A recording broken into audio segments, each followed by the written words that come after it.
Reproduzca esta información, hágala circular por los medios a su alcance, a mano, a máquina, a mimeógrafo, oralmente. Mande copia a sus amigos, 9 de cada 10 las estarán esperando. Millones quieren ser informados. El terror se basa en la incomunicación. Rompa el aislamiento. Vuelva a sentir la satisfacción moral de un acto de libertad. La voz del obrero. Las noticias que nos importan con la mirada crítica de los trabajadores. No me falla y no la para más. El hambre no se calla. Parece mentira, mi amigo. La política no se hace entre hombres buenos y hombres malos, entre grandes luchadores y entre entregadores. Es una lucha de clase entre dos clases sociales. La voz del obrero, el programa de los trabajadores. Pensé que iba a ser un cambio de verdad, pero la verdad que estamos peor, cada vez peores. Pensé que era otra cosa y yo lo voté pensando que iba a cambiar, pero no veo que no hay ni una solución. Desilusionada, mal, porque antes yo podía ayudarle a un tercero. Y hoy no le puedo ayudar a nadie, porque ni me puedo ayudar yo. Fue una patada en el traste. Debe ser una sorpresa que todos nos llevamos también, que no nos esperábamos nada de esto. ¿Tenías expectativas vos cuando asumió? Y sí, porque prometió que iba a recortar sueldo a los diputados, todo eso, que iba a terminar con la inflación, todo. Y la verdad que fue peor. Cuando dijo que iba a ajustar la casta, nos ajustó a la casta. Hay mucha gente que dice que va a mejorar, pero yo no le veo. Lo que sí veo que todavía hasta el día de hoy no cumplió es con el tema de los que están todos allá arriba, que le iba a bajar el sueldo. Yo terminé la escuela en diciembre y esperaba conseguir un retrabajo, qué sé yo, ahora esta medida, pero bueno. Yo me equivoqué en votarlo. No lo volvería a votar.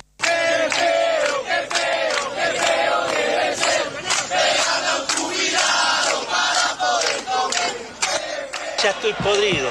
Me vino la luz 40 lucas, el gas 30 lucas. No me alcanza para los remedios. Gano 2.50. Yo pago un alquiler, vivo en un lugar muy feo. Y sin embargo la seguí luchando siempre. No me alcanza la plata para nada. Compro 2 kilos de carne y 2 kilos de pan y se acaba la plata, viejo. 2 kilos de carne y 2 kilos de pan. ¡Qué feo debe ser! Pegan la jubilada para poder comer. Hola, muy buenas tardes. Ya comienza La Voz del Obrero acá por Radio Rebelde AM 750 o también si querés AM 1570.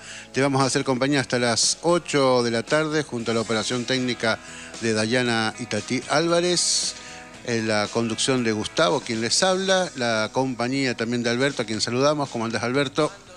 Hola Gustavo, hola Dayana, hola compañeros. Sí, y a modo de comienzo, en una fecha bastante particular, 10 años, digo, un año ya, que parecieron 10 en realidad. Parecen 10.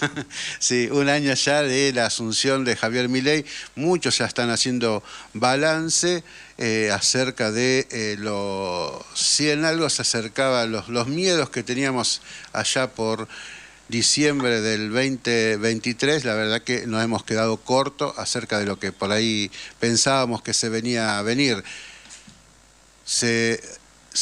Última medida de estos días, el cobro de los remedios a los jubilados, ¿no? La quita de los remedios gratis para un sector que además es muy sensible y que necesita de esos remedios al punto de correr el riesgo de muerte. Bueno, hoy vamos a ir viendo a medida que van pasando los días noticias muy graves de este sector, del sector de los jubilados, ya que está condenándolos a muerte, casi literalmente, ¿no?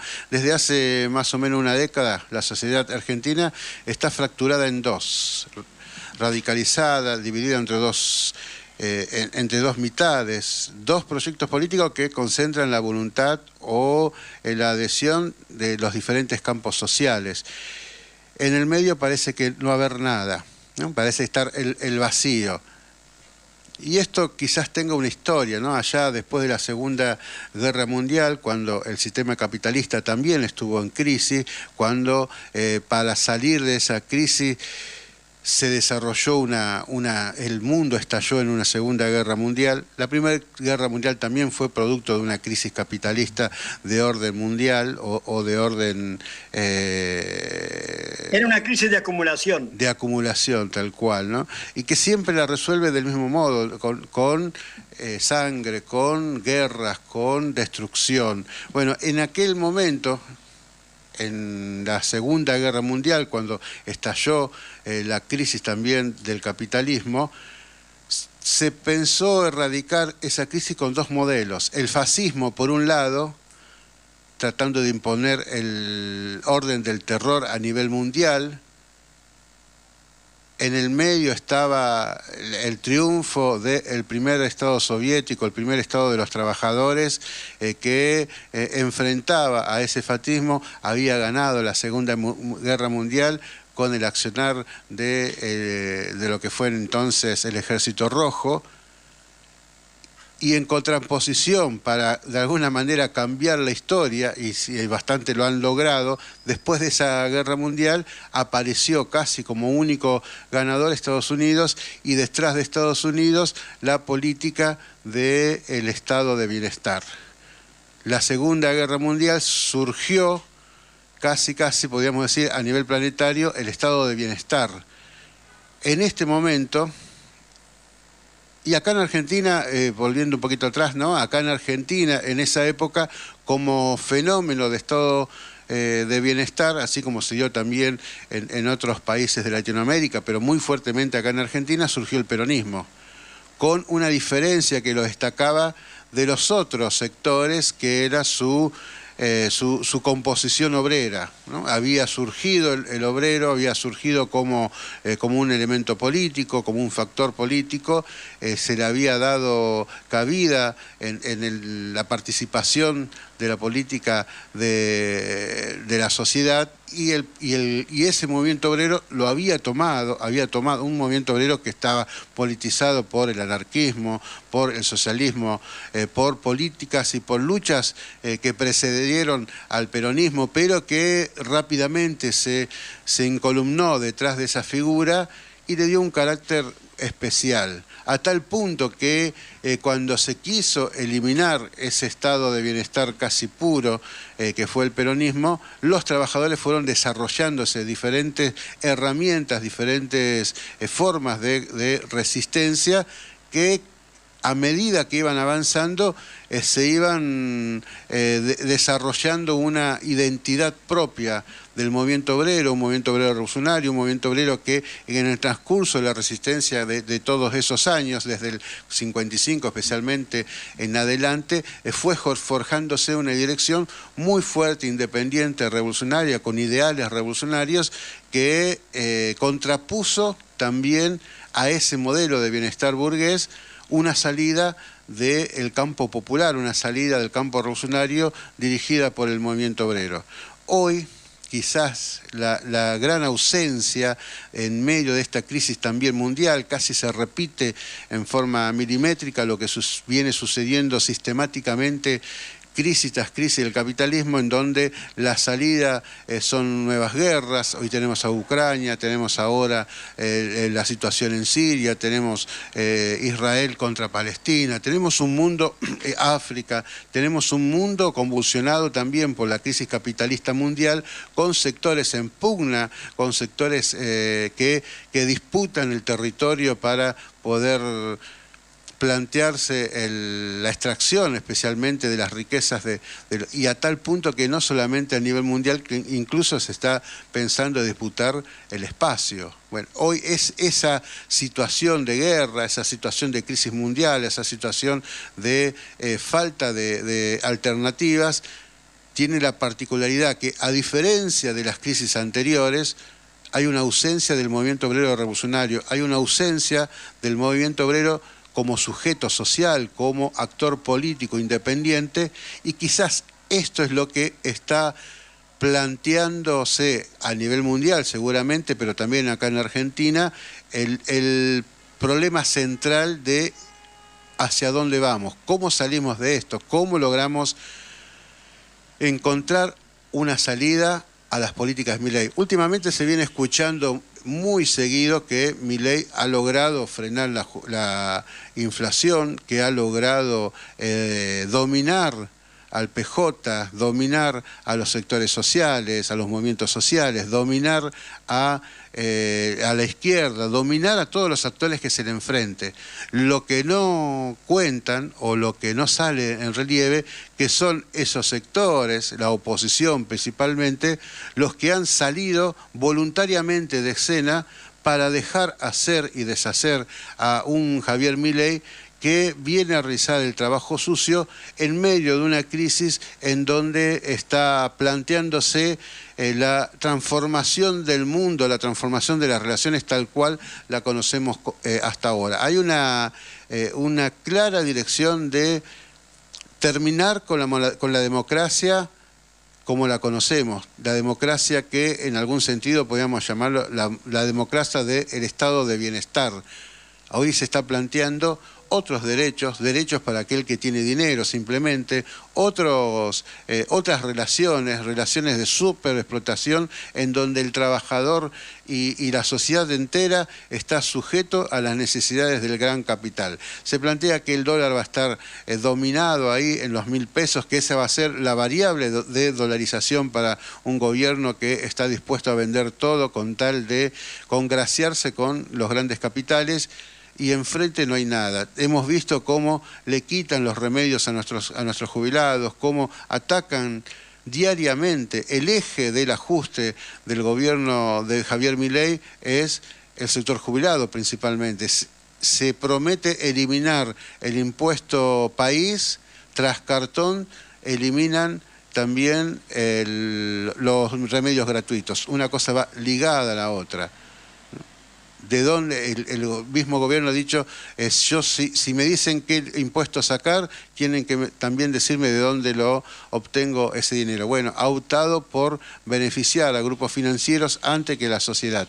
Bueno, esto es un poquito lo que vamos a estar planteándonos hoy, charlando hoy, desde una perspectiva distinta. Hay muchos programas que están planteando cómo ha caído la economía, cómo se ha transformado la sociedad, cómo ha sido castigada. Me parece a mí que tenemos que empezar a mirar más que, y también teniendo en cuenta esos graves números, cuáles son las perspectivas de lucha, cómo podemos salir de este encierro que nos quiere meter el capital para buscar una alternativa, una sociedad en donde esté contemplado no solamente las necesidades inmediatas, la de comer, la de vestirse, sino también todo el desarrollo pleno que tiene que ver con el desarrollo de una sociedad. La industrialización va ligada de la liberación de los trabajadores, va ligada de un proyecto político diferente, alternativo al que nos propone el oprobioso proyecto de Javier Milei. Tengo para compartirte, antes de darte la palabra, Alberto, un audio, en este caso es de Rodríguez Núñez. Él es un profesor, un teórico político, profesor de la Universidad de Essex, allá en Inglaterra, que estuvo en una entrevista en uno de los canales alternativos, en este caso de La Izquierda Diario, pero que me pareció muy importante, unos 3 minutos que quiero compartir con vos. La entrevista es mucho más larga y quizás mucho más rica, pero me parece, aquí habla de la crisis del 2008. Ya en aquel momento anticipaba él el desarrollo de lo que conocemos como el fascismo o el nuevo fascismo que se va extendiendo en toda Europa exageradamente, ¿no? Porque si uno empieza a analizar... Empezó en Estados Unidos. Claro. Bueno, ahí escuchamos a Rodrigo Núñez en estos 3 minutos y después volvemos con vos, Alberto.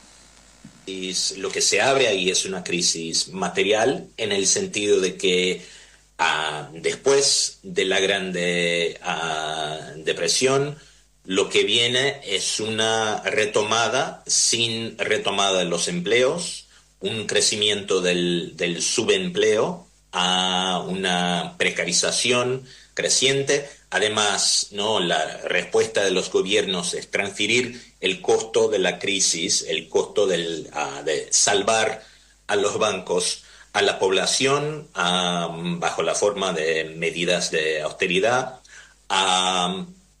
Y desde entonces vivimos en una situación en que el crecimiento del empleo formal o el crecimiento de buenos empleos está estagnado, la renta de los salarios sigue deprimida y, de otra parte, hemos vivido una década de inflación de activos financieros, tras la pandemia también una inflación de precios que es provocada por choques, que es provocada por choques externos como la pandemia, como la guerra en Ucrania, pero que al mismo tiempo significa que las grandes empresas se aprovechan de estos choques para transferir los costos a la población bajo la forma de precios más elevados. O sea, lo que se ve es al mismo tiempo una cancelación simbólica y material de las promesas de buena vida que habían, digamos, sostenido el apoyo al neoliberalismo desde los años 80, 90, por ahí.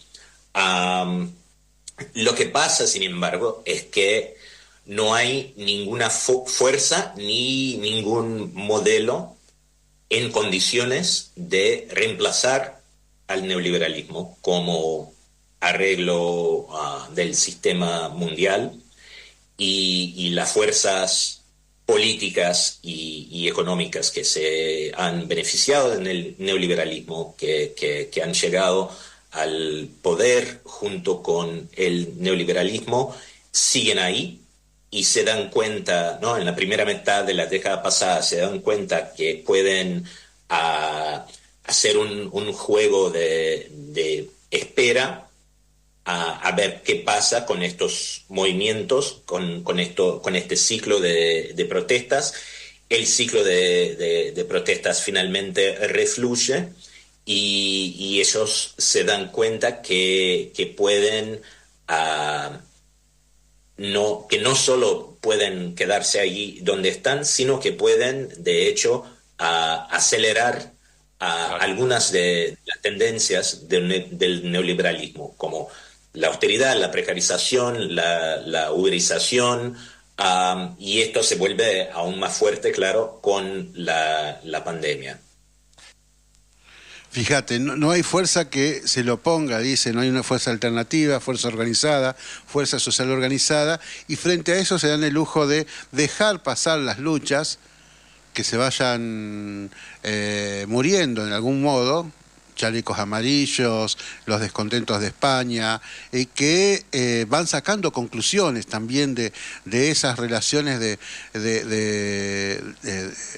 fuerza que existe en la sociedad y la falta de alternativa, y frente a esto la posibilidad de avanzar más en el dominio, en la sobreexplotación y en el cambio del modelo de distribución, en el cambio del modelo democrático, digo yo, ¿no? Alberto. Estás muteado, Alberto. Ahí lo sacamos. No, ya lo saqué. Escuchaba y pensaba. Bueno, yo creo que estamos en una etapa de africanización de la política y de la economía.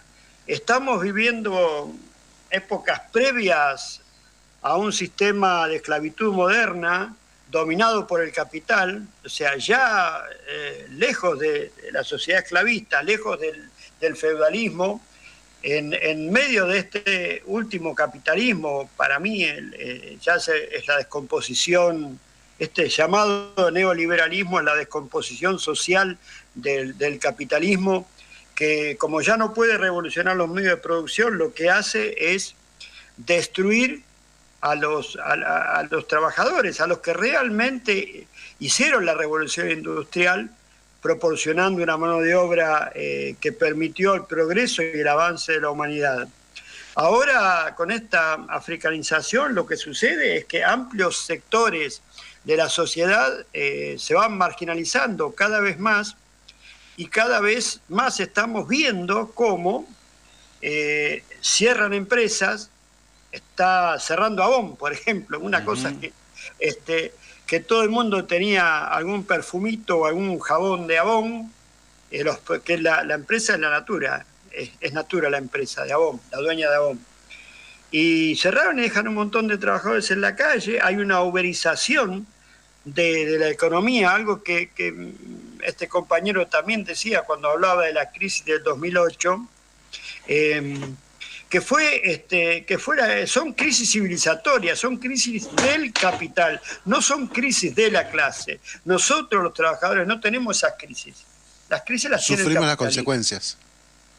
Y nosotros solo padecemos las consecuencias.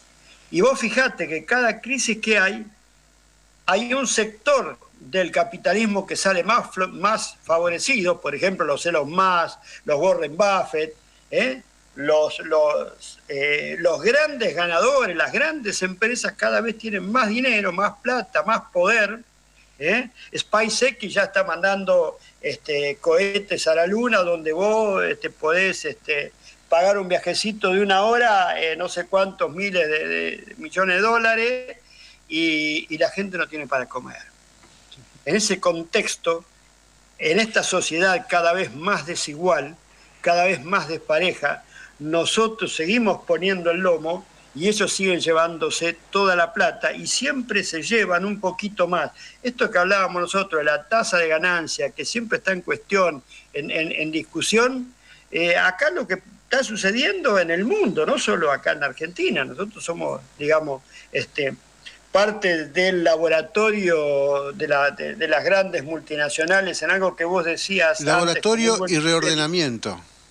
Claro, algo que vos decías con muy buen criterio, que están intentando no solo reprimarizar la economía, sino también hacer que la gente se conforme, que quede contenta con esa reprimarización de la economía.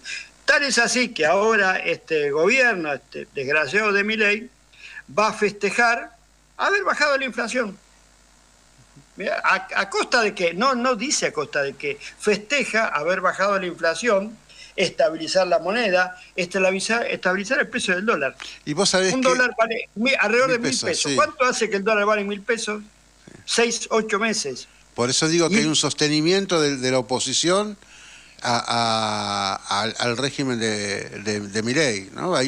Milei no podía haber sido, y los logros de Milei no se podían haber logrado. Complicidad directa, Sí, sin esa complicidad, sin ese vacío de la CGT, sin ese vacío de el apoyo de los gobernadores, de los diferentes colores, pero especialmente los del peronismo. Digo yo peronismo porque es la fuerza que de alguna manera se presenta como alternativa, que muchas veces denuncia con un buen criterio, pero que teniendo las herramientas no lanza una ofensiva contra este modelo. Lo que está haciendo la CGT es terrible, dejando solo a los trabajadores. Son denuncias vacías, compañeros. Claro. Son denuncias vacías, denuncias sin contenido, sin sentido y sin calle.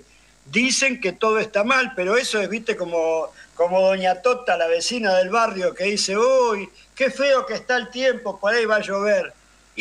¿Y qué hacemos? No sé, si llueve, que llueva. Esto es lo mismo, la CGT está haciendo eso. El gobierno es malo. Bueno, ¿y qué hacemos? Y bueno, pero tampoco... Lo peor es que ni siquiera dice que el gobierno es malo. Un sector dice que el gobierno es malo, y amenaza, y tira, y todo. Y otro sector directamente dice, hay que dejarlo gobernar. Hay que darle gobernabilidad. Y ese es el único caudal... el único caudal político que tiene hoy el gobierno, el apoyo o la falta de acción de la oposición, ¿no? La convivencia, la traición. Hay connivencia directa, Gustavo, vos lo estás diciendo, porque es imposible con 33 diputados, o 37, no sé cuántos tiene, 33. Más Cuader. Mira, pongamos el ejemplo de Castillo, te recordarás, ¿no? El presidente elegido ayúdame, Perú. En Perú, sí, tal cual, sí. En Perú, un docente había sido elegido presidente, empezó con un poder más o menos parecido al de Javier Milei, con 0 diputados. De hecho, se decía que no se iba a saber cómo iba a gobernar con poca fuerza legislativa. Cuando empezó a atacar los intereses económicos, lo barrieron. Sí, duró menos que en Alba del Sol. Sí, sí. Es más, está una dictadora y estos defensores de la democracia, falsos defensores de la democracia, ninguno dice nada. El gobierno de Perú es un gobierno ilegítimo, ilegal, que no tiene sustento. Sin embargo, Castillo no volvió al gobierno. Y antes que nos vayamos al corte, y quiero escuchar también tu reflexión, te comparto otro audio. En este caso es de María Pía López, ella es socióloga, es una ensayista investigadora, profesora de la UBA, y que también disertó en un seminario que hizo la UBA. Sí, vamos a extender un poquito la pausa, con permiso de Dayana. Es cortito y después dame una pequeña reflexión. Dale. Estamos en el seno de una experiencia neoliberal, pero no la del neoliberalismo de las últimas décadas, estrictamente, porque hay una ruptura en un punto central, que es que ya no es un neoliberalismo del consumo, no es un neoliberalismo del goce, no es el neoliberalismo del multiculturalismo, no es el neoliberalismo Clinton, digamos, no es el neoliberalismo de los derechos civiles, ni de la apertura de muchas posibilidades, sino que es la articulación de las formas económicas del neoliberalismo con el intento de una rejerarquización social inédita.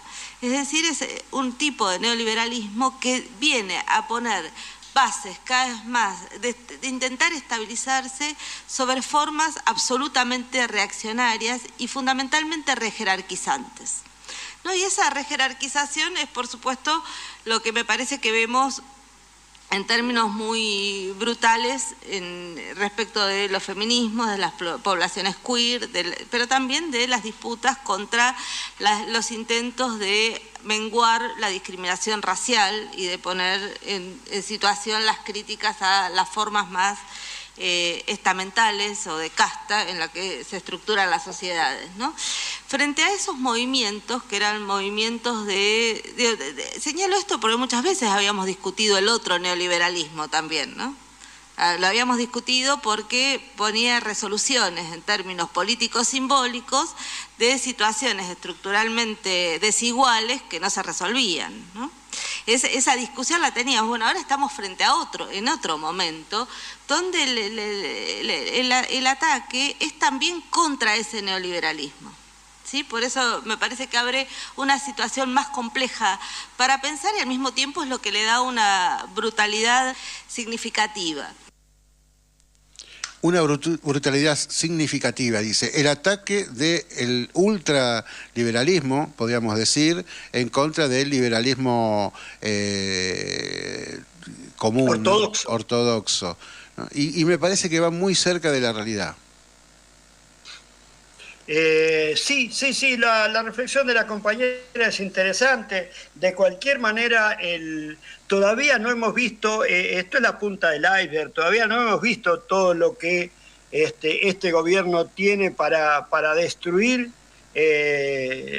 porque acá lo que está buscando Milei y esta dictadura de la ultraderecha es la rendición de la clase política a sus pies y también la rendición de la clase obrera, cosa que veo difícil, pero ya por lo menos consiguió la rendición de amplios sectores de las organizaciones sociales, que ya no marchan, que ya a veces ni siquiera luchan porque les devuelvan la comida, porque tenemos una ministra que no entrega los alimentos y encima está feliz de no hacerlo, porque la justicia, que es rápida para meter en cana a un pibe de 15 años, no es rápida para que le den los alimentos a los pobres que están sin comida. Hay más de 500 comedores sin recibir la comida, hay galpones llenos, atestados de alimentos que no se entregan y que ya están ahí los alimentos echándose a perder. Y bueno, y esto es solo para lograr la rendición de los sectores sociales a los cuales este gobierno especialmente quiere golpear, a los trabajadores públicos, al trabajador asalariado, al jubilado, al docente, al médico. Son muchos los sectores que está atacando directamente este gobierno y favoreciendo impiadosamente a los grandes capitales, a los evasores. Me parece que ahí está el eje, ¿no? Favoreciendo a los grandes capitales y entender desde un punto de vista teórico, cuál es el basamento justamente teórico de las acciones del gobierno. No es un loco suelto, sino que hay todo un plan desarrollado para atacar a la sociedad, para domesticar, para derrotarla y finalmente construir sobre esa derrota la sociedad que ellos quieren.